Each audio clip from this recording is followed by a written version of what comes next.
All right, guys, welcome back to the channel. It's Maddie here, and welcome back to Meta Monday, the weekly series where we talk about the Pokemon Pocket metagame and keep you guys up to date on everything going on in the competitive world of Pokemon Pocket. We're going to talk about the Pocket Mads Community Tournament number 4, the largest weekly tournament series, which is kind of crazy. But anyway, Greninja was banned this past weekend. And the results were very interesting. I'm actually excited to talk about it. But before we do that, guys, I got to let you know about this upcoming weekend's tournament, the Final Showdown. That's right, guys. This is literally the last tournament of Pokemon Pocket as we know it. The entire first year of Pokemon Pocket is coming to an end with the 1-year anniversary and the B1 update and Mega Pokemon coming out. Everything is going to change forever. And as we kind of usher ourselves into the second year of Pokemon Pocket, this tournament is going to be a celebration of basically this entire year of Pokemon Pocket, the first year of Pokemon Pocket. And I will be dubbing myself the champion, the winner of this weekend's tournament, the winner, the champion of Pokemon Pocket's first year of the entire A block. So it will be standard tournament. We're not banning anything here. I figured, we'll see, how it goes. Maybe everybody reverts back to Suicune. Who knows what, what goes on. But yeah, the last tournament of A1 or of the A series of Pokemon Pocket, as we know, at the Final Showdown.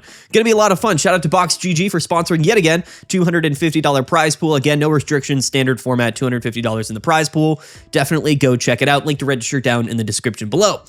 Anyway, let's talk about this past weekend's tournament, the results, the metagame, the decks, everything that goes into it. I actually have a lot to talk about. Now, the one elephant in the room we'll be addressing, of course, well, technically this wasn't a standard format tournament. So how useful is this data? Truthfully, I think that it's, not necessarily super applicable towards like the current standard ranked metagame, of course, but in terms of, interesting information and context about the metagame can be learned even from the results of this tournament without Greninja. So let's go ahead, let's dive right in and take a look at the final standings. By the way, shout out to all of the judges, all of the players, and of course, Taj, who helped me cast on Sunday. Were a lot of fun, even though he ended the live stream early and it got cut off on YouTube, LOL. Anyway, next up, here we go, the standings. So this was the results of the tournament. Again, no Greninja, really made Suicune just really not exist for the most part. I think people took this as an opportunity to just not play Suicune.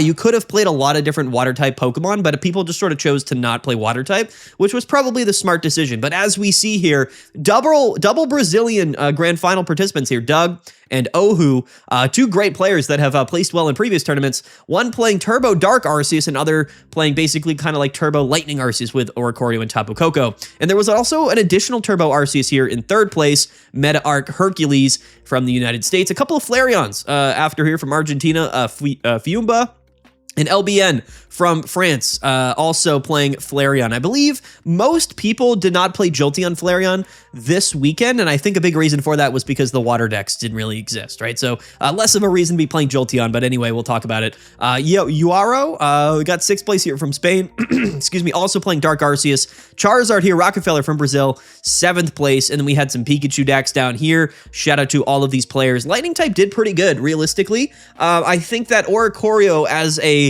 Pokemon, as a strategy, was actually really strong this weekend, mainly because things like Giratina, Darkrai, like Charizard, saw a lot of play, right? So Oricorio, very valuable. It's not a Pokemon that is good into Greninja at all, so once we removed Greninja, Oricorio definitely had a little bit more wiggle room in terms of, being able to do what it wanted to do against other popular matchups. It's interesting, because I was saying for a long time, literally for weeks and weeks, that Oricorio was not counterplay to Suicune, even though it might seem like it. Because of Greninja, it actually was a massive liability. So cutting Greninja out of the metagame, effectively cutting Suicune decks out of the metagame, made Oricorio a bit better, which is interesting. It did not win, though. It was Turbo Dark Arceus that ended up winning, or the daycare deck, as we call it. If we go down here, Robs as well, a great player from Brazil, also, was a top placer at a previous tournament. He was playing Flareon. We had a couple Buzzwoles, so if you go down here, we'll see a lot more Buzzwole. We see some Darktina down here. No Giratina Darkrai in anywhere other than the highest placing here was 16th place, and then also one at 18th place. So only one player in top 16 was playing, Giratina Darkrai, which is kind of crazy. We saw, Dragonite, Silvale, Rampardos, some Guzzlord decks, and Espeon, Sylveon, Magnezone, Raichu down here in top 32. There really was a massive diversity of decks. In fact, later in the video, we'll talk about it, but there was 27 different archetypes that made it into day 2 amongst the 69 different players. that made day 2. So a lot of diversity, and even in the standings, just a wide variety of different decks. Arceus, I would say, was kind of the #1 MVP, but again, big shout out to all of these players. Let's dive into the deck lists, and then I will go through some interesting data towards the end of the tournament, or towards the end of the video about the tournament that is probably going to be really interesting to, well, to me, it's very interesting, so definitely stick around towards the end. There will be timestamps down below, but anyway, let's dive right into the #1 placing deck here, Doug's 92 from Brazil, and he was playing, of course, you know, Dark Arceus, or sort of the daycare deck. So this was kind of what I would call the biggest story of the tournament. This deck list here seemingly didn't have really any hard counterplay. There wasn't a lot of things in the tournament that, you know, could really stand up to a deck like this, which has been refined, you know, for the last few weeks or so. This deck had a lot of hype coming into this weekend. I made content about it last week. A couple other content creators on YouTube also talked about this deck list, and I think it was just a very popular choice leading into this weekend. Of course, it did end up winning. I'm interested to see how that carries over into our standard format tournament this upcoming weekend, but yes, this is sort of, you know, the deck not playing any Pokeball, playing just a bunch of Pokemon. We're playing Giovanni, we're playing Red, we're playing Research, and yeah, you know, 1 Snorlax here, 2 Darkrai, 2 Arceus, 2 Magby, 2 Tyrogue, 2 Mantike, 1 Pichu. So the whole idea with this deck, and again, we did talk about this in more detail in a previous video last week, but the whole idea with this deck is just sort of manipulating the facet of you always are guaranteed to have a basic Pokemon in your starting hand. So the idea with that is that, you know, a deck list like this always wants a basic, like a baby Pokemon in the active spot.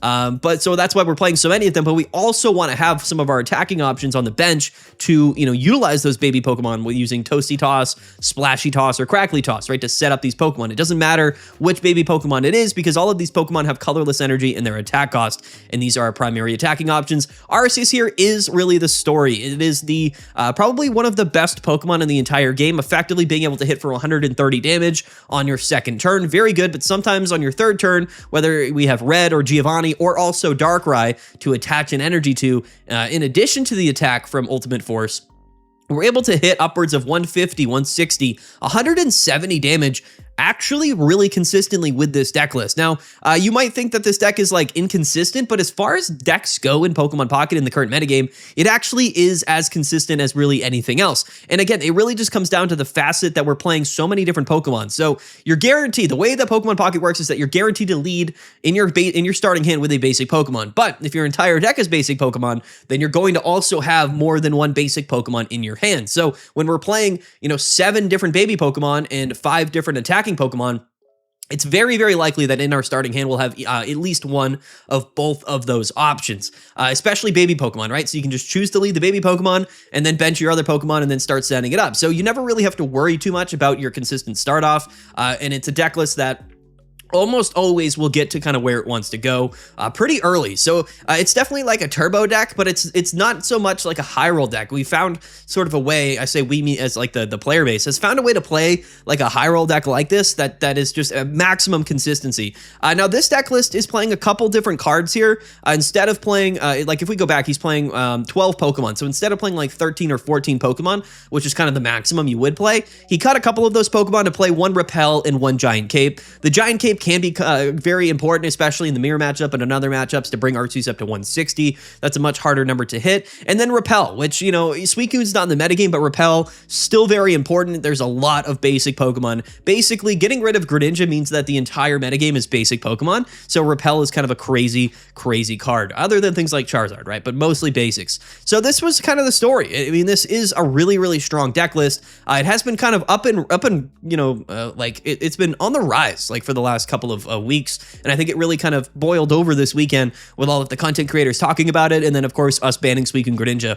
What's interesting is that this deck list has not the best win rate into Suicune like traditionally. So when we go back to the standard format, you got to keep in mind that a deck list like this has about, you know, 46 to 47% win rate into Suicune. So it's effectively a coin flip, but slightly favored towards Suicune Greninja.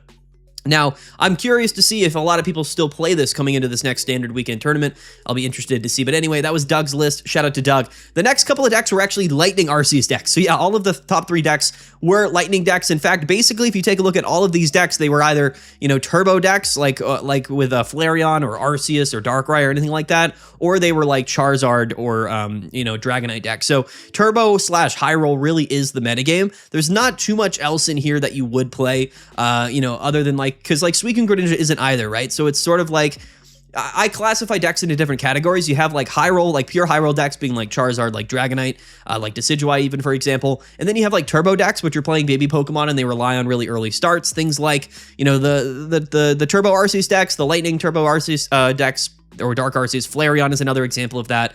And then you have like the typical like tempo decks, which are not super reliant on being like really explosive, but are just really strong, you know, in general and consistent. Those are things like Suicune Greninja, like Buzzwole, like Giratina Darkrai. Even Guzzlord, for example, is sort of an also kind of a deck like that. Sylveon Espeon is another example, but at the top of the standings this week, it was all turbo. It was all baby Pokemon, because baby Pokemon are broken. And Todd said it really well on the stream that this was a great example of maybe what the metagame will probably look like in terms of the deck structure once we go into next season, which is going to include all of the mega Pokemon, right? Because they're 3 prize Pokemon, we kind of want to invest in that one particular Pokemon really heavily. Baby Pokemon are going to allow us to do that very easily because the prize math just doesn't matter, right? If our baby Pokemon gets KO'd, who cares, right? We're just going to have a 3 prize mega on the back line ready to sweep our opponent. That's kind of what the expectation is for the next metagame. We'll have to see if it comes to fruition. But who's deck here? This is going to be the second place deck of the tournament. And this was sort of a Turbo Arceus mixed with kind of like an Oricorio Tapu Koko deck. So I've said it time and time again, the Lightning decks really are just sort of a mashup of so many different options. Now, what's interesting, though, is that Arceus was included in the 2 highest placing Lightning type deck lists. And I don't think that's what am I trying to say? I don't think that's a coincidence, right? Arceus is a Pokemon that oftentimes does see play in the Lightning type decks, but specifically is really, really good into basically every other Lightning type Pokemon. Zeraora, into Tapu Koko, you know, into Pikachu, into really anything. Arceus is a Pokemon that can kind of one KO everything, and that's really relevant. So not every Lightning deck plays Arceus, but the Lightning decks that do play Arceus actually typically have an advantage into other Lightning type decks that aren't playing Arceus. The one copy of Shaman here is the most interesting thing for me. We are playing that Shaman with Oricorio, so theoretically, you know, it's kind of to maybe counterplay Giratina Darkrai a little bit. I'm sure this player maybe faced Giratina Darkrai several times, but the combination of Arceus and Oricorio and Shaman probably did lead them to, you know, a bit of, an advantage against Giratina Darkrai. We're playing 1 silver, 1 red card, so some disruption there. 1 Giovanni, that's our damage modifier. We have 1 Cyrus, 1 Sabrina, and we have 1 Electrical Cord. And Electrical Cord is a really strong Pokemon. I don't know how much Guzma saw play this weekend. I'm not going to lie. I don't know how many decks were playing Guzma, but Electrical Cord is an absolutely incredible card, one of the most broken cards in the entire game, and the only way to not get punished by it really is effectively to play Guzma. That's kind of the one counter to it, but anyway, a really fun deck. This is sort of a mashup, right? It's Turbo Arceus with Tapu Koko, you know, with Oricorio. So I really like it. It's a little mix of everything, but big shout out to Ohu.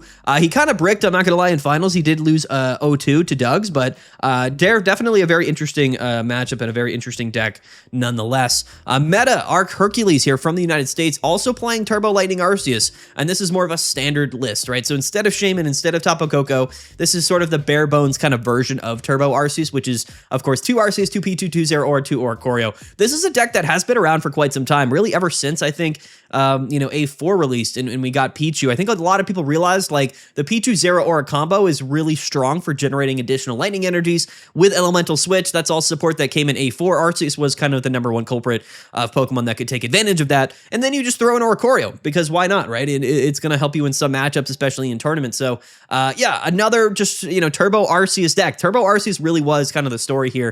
Just a little bit more consistent than Turbo Flareon, in the amount of damage that you were able to do. Oftentimes with Flareon, that extra damage didn't matter that much, at least maybe in this particular matchup, right? So definitely kind of an interesting scenario there. Shout out to Meta.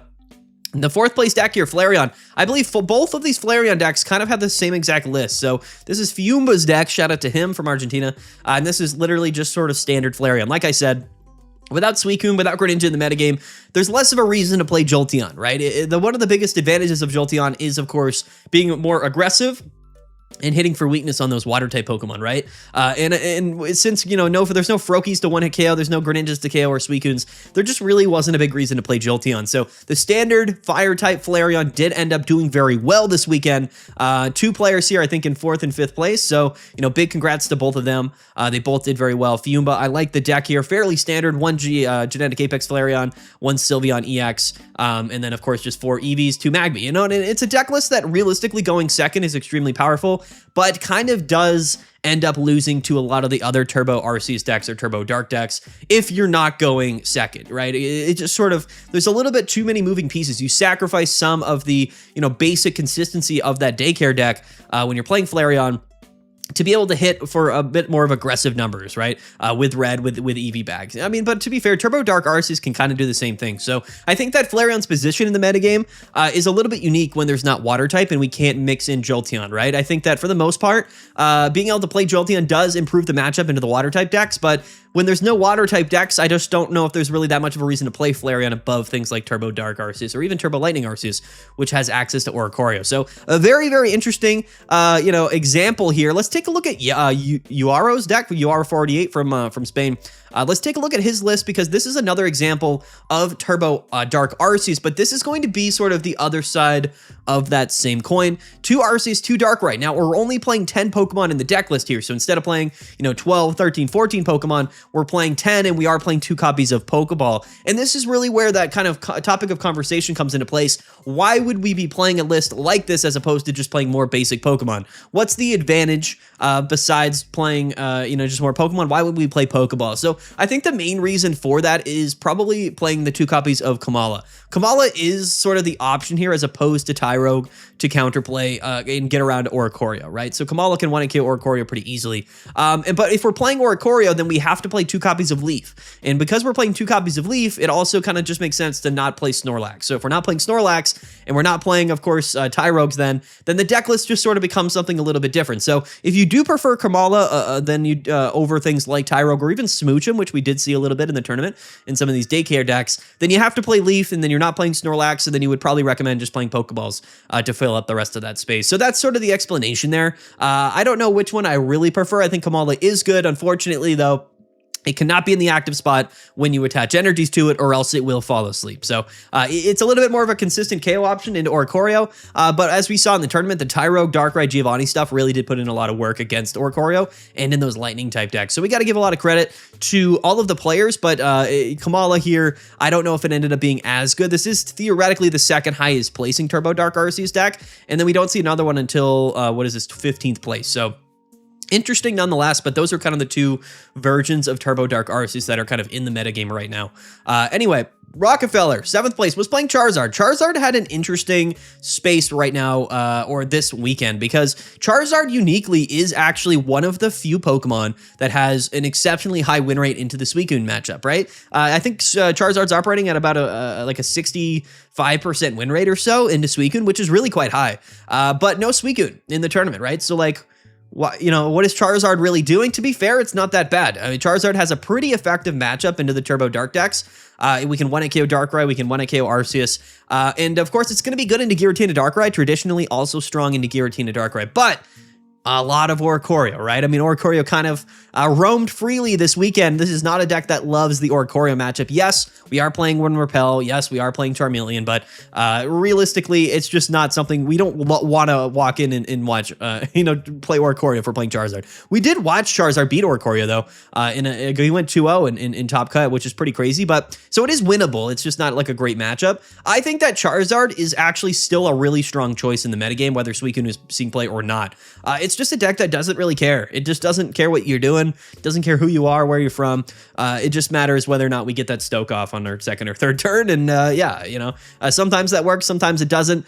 There are 2 ways to play Charizard. So as we see here, this is Rockefeller's deck. That's the standard deck with Cleffa. But there's the other version of Charizard, which FedEx was playing here, which is going to be with Sylveon. If you guys remember the old classic Charizard Sylveon shenanigans, theoretically, we do have access to Genetic Apex Flareon if we're playing Sylveon. This is still a totally fine deck, but it's a lot more viable because there's no Greninja or Suicune, right? So we can bench Pokemon a little bit more freely without Suicune in the metagame, which is why I think some people probably played this classic version of Charizard, which was kind of a nice throwback. This was a deck that absolutely dominated the ranked meta a couple seasons ago. I made a video on this deck, and I thought it was hilarious because at the time, there just wasn't anything you could really do about it. other than play Oricorio and hope they don't have Flareon. So, yeah, I think that Charizard was able to play both versions of it pretty effectively this weekend because, you know, like I said, we can bench Pokemon because Suicune didn't see any play, and I think that's pretty cool. So, you know, shout out to FedEx here and his Charizard deck. These were the 2 highest placing Charizards, so some variation amongst even some of the internal archetypes, right? We've seen 2 different versions of like a Turbo Arceus. We saw 2 different versions of Dark Arceus. We saw 2 different versions of Charizard. Like even the actual deck lists themselves can be modified and changed depending on you know, how you want to play the decks, which is really nice because I think that's a little bit of extra freedom that Suicune or the lack thereof of Suicune provides. Now the other deck that did really well is that traditional Pikachu Tapu Koko deck, right? So this is going to be the 8th place deck of the tournament. This is the highest placing version of it, and this is kind of that standard, you know, Tapu Koko Pikachu deck that we've been seeing a lot on the rank ladder. This is a deck that people play a lot because of Suicune. However, it has about a 50-50 win rate into Suicune, but it does do really well into Giratina Darkrai. So I think when you take a look at basically every deck that a lot of people played or did really well this tournament that wasn't Giratina Darkrai, they were all actually quite strong into Giratina Darkrai. So that's a big reason why, you know, Darktina didn't do very well. In fact, it had a horrible win rate. It was by far the lowest performing deck of the weekend.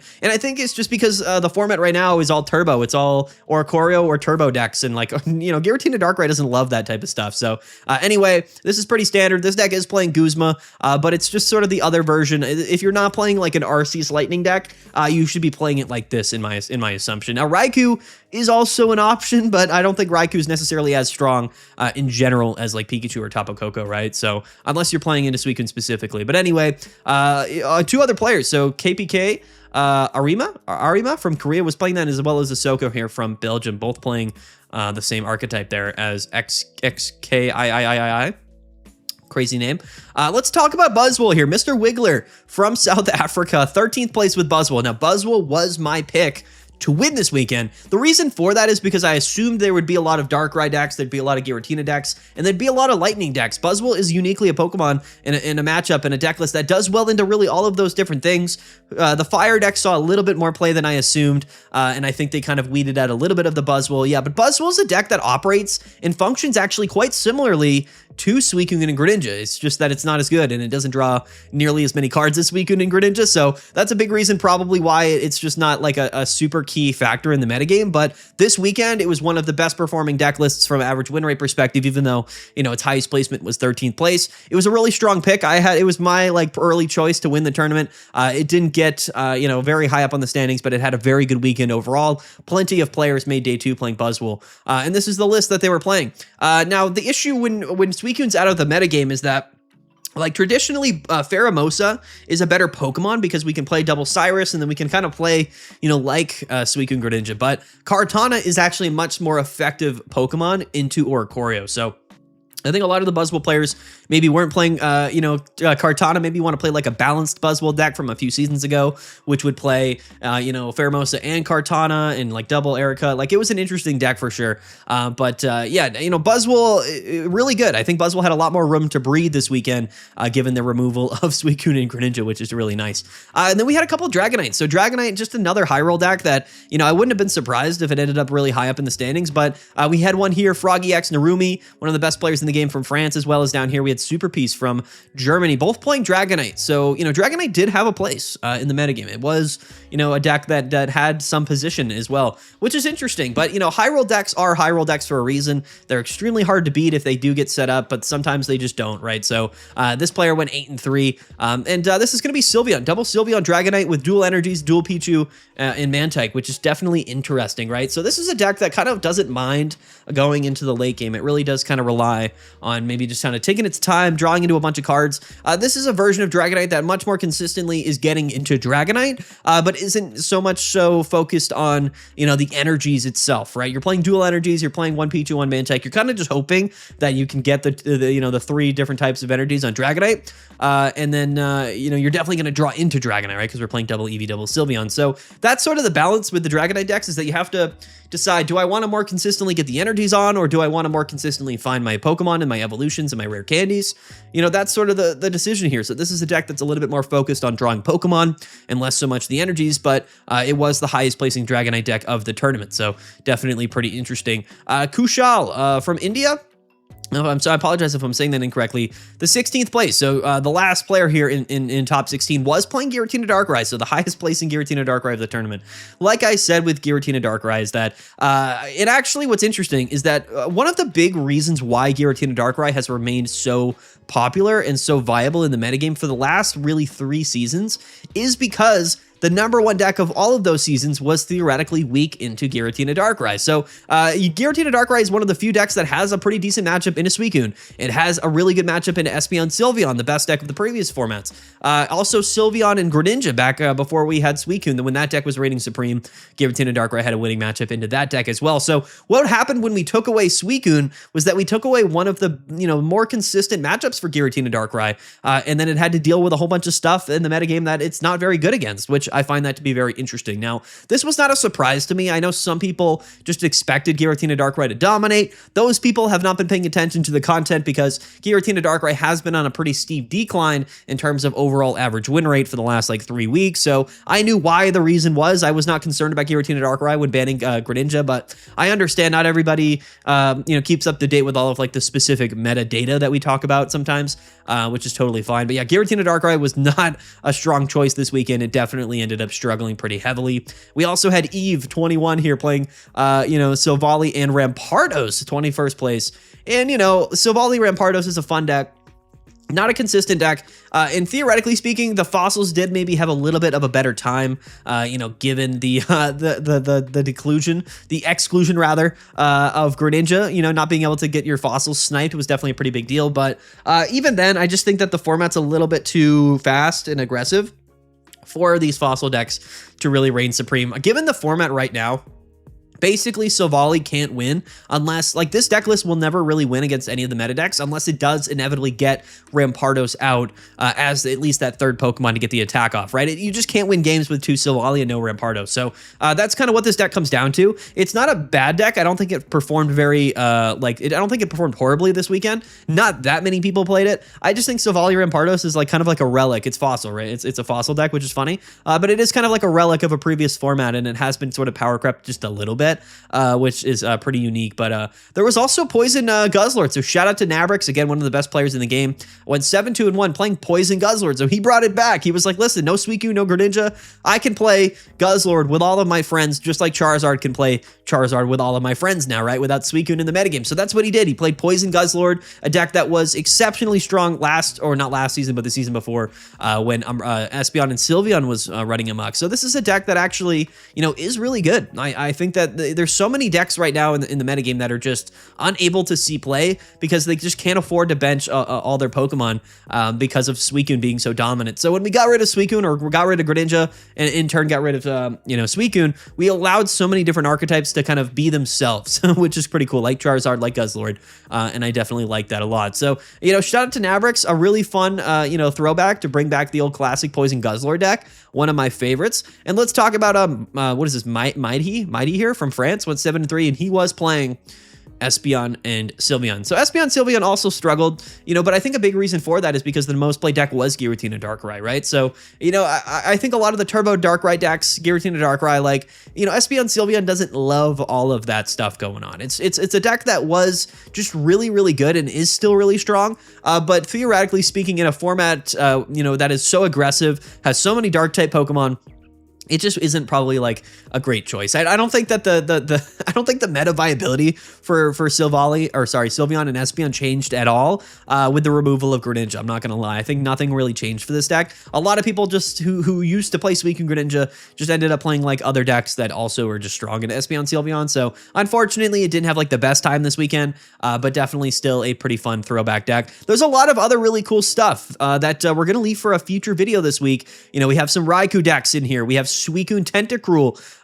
We've got what is this? We have Lycanroc. We have Lugia Ho-Oh. We had an Aerodactyl deck somewhere down here. A lot of really fun stuff that actually made it into day 2 this weekend, which is really cool. But we're gonna cover it later this week in our sort of off meta showcase. So anyway, guys, that's all of the decks. Shout out to all of the players. don't go anywhere. We're going to talk about the metagame data for a few minutes. I know some people aren't that interested, but this is definitely important. All of the people that stick around to this point in the video definitely get a massive advantage, right, from watching this part of the video. So listen, I get it. People like to come for the deck lists. It's all good. But anyway, let's hop into the metagame metadata tab here, and we'll go down some of the information, some of the data. So here we go. What is going on here? Giratina Darkrai was the most played deck. We'll zoom in here just so it's a little bit easier to see. Can we even do that? Yeah. At 12.5% meta share. So again, a lot of people, 45 people playing Giratina Darkrai. That's still less than half of what the standard Suicune Greninja metagame was, or meta share was. So keep that in mind. This actually isn't very different. To be fair, like Giratina Darkrai has been floating around 10 to 12% the last few weeks anyway. So this didn't actually really go up at all with the exclusion or removal of Greninja and Suicune, which is interesting. But 42%, 103 to 136. Did not do very well. In fact, if you take a look at all of the most played decks of the tournament, this was by far the lowest performing deck list. And a big reason for that is because literally everything else that people played was basically strong into Giratina Darkrai. The metagame has been evolving to hate Giratina Darkrai for whatever the reason, even though, we've been in a Suicune meta. I said it for so long, all of these decks people are playing are just like strong into Giratina Darkrai, but not very strong into Suicune. So it struggled. Flareon was the second most played deck, and it did do very well. 53.5% win rate, 102 to 86, so it did do well. Buzzwole, though, take a look at Buzzwole. This was my #1 pick to win, by the way. 22 people played it, 82 and 60. That's a 56% win rate. Not bad at all. Even though none of them made it into top 8, it performed very well throughout the tournament. And now we have like the Dark Arceus decks. And theoretically, you can combine this archetype down here with Snorlax Darkrai. They're the same. It just depends on whether you're playing 2 Snorlax or not. Both of these decks did very, very well. Like they were some of the most played decks of the tournament. And as we see here, this version had a 61% win rate, 67 and 40. Just phenomenal. Just an absolutely great performance here. Interesting to see that realistically, without like 30% of the meta share being Suicune, which is again is like a 47% win rate for this deck, it kind of just roamed free. There really wasn't a whole lot that it had to worry about. Now, if we were to continue with this Greninja banned meta for another few weeks, we would probably see some counter meta developing around this deck. But yeah, I'm curious to see if a lot of people kind of move on to the daycare train, if they head on over to the daycare world, even this weekend when the standard format comes out, or rather when we do our standard format tournament. So very interesting. Espeon, Sylveon struggled. Guzzlord also kind of struggled, to be fair. Pikachu, Tapu Koko also struggling. Charizard kind of also struggled, not gonna lie. And then even Turbo Arceus kind of struggled a little bit. These are all sub 50% win rate decks. So I think these are all things that kind of just lost to, a lot of the Turbo Dark stuff, which really was just inherently dominant throughout the tournament here. But Charizard, Sylveon did really well, 22 and 14. So it's interesting, right? This Charizard deck, to be fair, even though it was the highest placing Charizard deck, realistically, is probably the objectively worst way to play Charizard. That is without Sylveon and just with Cleffa, but because it's specifically really good into Suicune, it has, of course, overcome the old version of Charizard. So it's interesting, right? Suicune has kind of made that change to Charizard. Even though without Suicune, it's definitely the worst way to play it. You would rather just play with Sylveon and draw way more cards, be more consistent. But, Suicune, it'll punish you for benching those Pokemon. So that's kind of crazy, honestly, to kind of see that example there. Interesting. Who would have thought, right, that Turbo Dark was the massive winner here? Buzzwole doing a lot better. That was my prediction. But other than that, everything else was kind of standard. Like everything else sort of made the same amount of sense, right? Old Charizard made a comeback. Dragonite still did pretty well, not going to lie. And if we go down here, what else? Like the 2 players playing Magnezone Raikou did really well.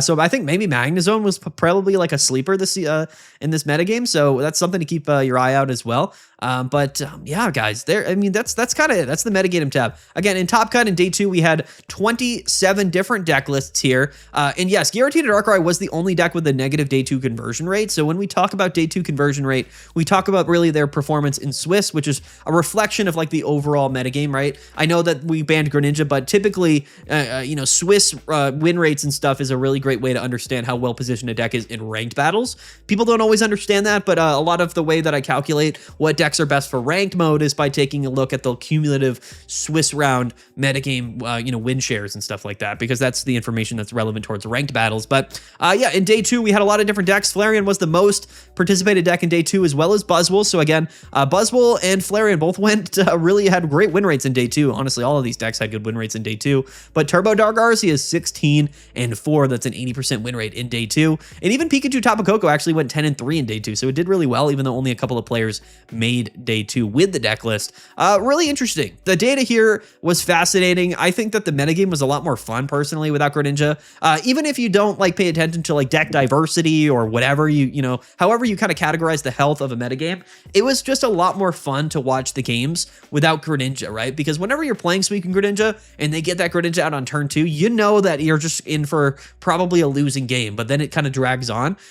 So not having that a part of the meta was actually really fun, and I think it was a really good thing. So anyway, that's sort of some of the metadata. I mean, there's really not much else to talk about, to be fair. Again, Giratina, Darkrai struggled. Espeon struggled. Guzzlord struggled. A lot of the lightning decks did struggle, but Arceus did really well. Specifically, Turbo Dark did well. Buzzwole really well without Greninja, Suicune in the metagame.